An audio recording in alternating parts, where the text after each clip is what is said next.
Students, आज हम chapter 3 पढ़ेंगे जिसका शीर्षक है बस की यात्रा। इसके लेखक हैं हरिशंकर परसाई। ये पाठ एक व्यंग्य विधा पर आधारित है। व्यंग्य यानी हंसी मजाक, विधा यानी राइटिंग फॉर्म। इस पाठ को पढ़ते समय हमें लगेगा कि जो घटनाएं घट रही हैं वो हमारी आँखों के सामने ही हो रही हैं। ये पाठ जब लेखक बस की यात्रा पर गया था उस समय का है। आप भी बहुत बार बस में गए होंगे। अब देखिए, इस पाठ को हम पढ़ते हैं। हम 5 मित्रों ने तय किया कि शाम 4 बजे की बस से चलें। पन्ना से इसी कंपनी की बस सतना के लिए घंटे भर बाद मिलती है, जो जबलपुर की ट्रेन मिला देती है। सुबह घर पहुंच जाएंगे। हम में से 2 को सुबह काम पर हाजिर होना था, इसीलिए वापसी का यही रास्ता अपनाना जरूरी था।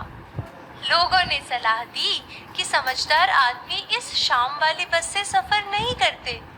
क्या रास्ते में डाकू मिलते हैं? नहीं, बस डाकिन है। तो इस पहले पैराग्राफ में लेखक ने क्या बताया है कि वो 5 दोस्त हैं। तो वे पांचों दोस्त मिलके क्या निर्णय लेते हैं कि वे एक शाम 4 बजे की बस पकड़ लेंगे और जो कि उन्हें कहाँ पहुंचा देगी? पन्ना पहुंचा देगी। और फिर वहां से उन्हें सतना के लिए 1 घंटा वेट करने के बाद या 1 घंटा रुकने के बाद दूसरी बस मिल जाएगी।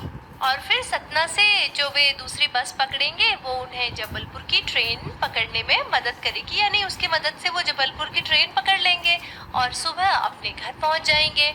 अब सुबह घर पहुंचना भी ज़रूरी है क्योंकि 5 में से 2 लोगों को सुबह अपनी ड्यूटी ज्वाइन करनी है, यानी अपनी नौकरी पर हाजिर होना है। इसलिए उन्होंने वापस जाने का यही रास्ता ठीक समझा, लेकिन लोगों ने उन्हें सलाह दी कि जो व्यक्ति समझदार है वो इस शाम वाली बस से कभी सफ़र नहीं करते। तो लेखक ने पूछा, क्यों? क्या रास्ते में डाकू मिलते हैं? मतलब रात की बस से सफ़र कर रहे हैं और बस जो है वो जंगल के रास्ते से होके गुजरेगी, तो इसलिए उन्होंने पूछा कि क्या रास्ते में डाकू मिलते हैं? तो लोगों ने कहा कि नहीं, डाकू नहीं मिलते। बस क्या है?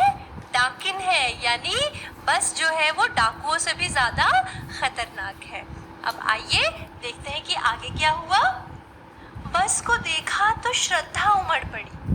खूब वयोवृद्ध थी, सदियों के अनुभव के निशान लिए हुए थी। लोग इसलिए इससे सफर नहीं करना चाहते कि वृद्धावस्था में इसे कष्ट होगा। यह बस पूजा के योग्य थी, उस पर सवार कैसे हुआ जा सकता है? तो लेखक क्या बताते हैं कि जब उन्होंने बस को देखा तो उन्हें ये समझ में आ गया कि लोग ये क्यों कहते हैं कि बस डाकिन है, यानी बस किसी डाकू से भी ज्यादा बढ़कर है। क्यों? क्योंकि बस की हालत जो थी वो बहुत ज्यादा ही खराब थी। बस खूब वयोवृद्ध थी, यानी बस जो थी वो बहुत पुरानी थी। वयोवृद्ध शब्द जो होता है वो बूढ़े लोगों के लिए इस्तेमाल किया जाता है। वृद्ध मतलब बूढ़ा और वयोवृद्ध मतलब जो बुढ़ापे में भी कहाँ हो, एकदम अंतिम पड़ाव में पहुंच गया हो, उसे वयोवृद्ध कहा जाता है। यानी खूब बड़े, खूब बूढ़े जो इंसान होते हैं उनके लिए वयोवृद्ध शब्द का प्रयोग किया जाता है। तो ये शब्द उन्होंने किसके लिए प्रयोग किया? इस बस के लिए। यानी बस जो थी वो पुराने से भी पुरानी बस थी, बहुत पुरानी बस थी। और क्या था? सदियों के अनुभव के निशान लिए हुए, यानी उसको देख के लग रहा था कि वो बहुत ज़्यादा चल चुकी है, उसे क्या है, यात्रा का बहुत ज़्यादा अनुभव हो चुका है। मतलब वो बस इतना चल चुकी है कि अब वो चलने की हालत में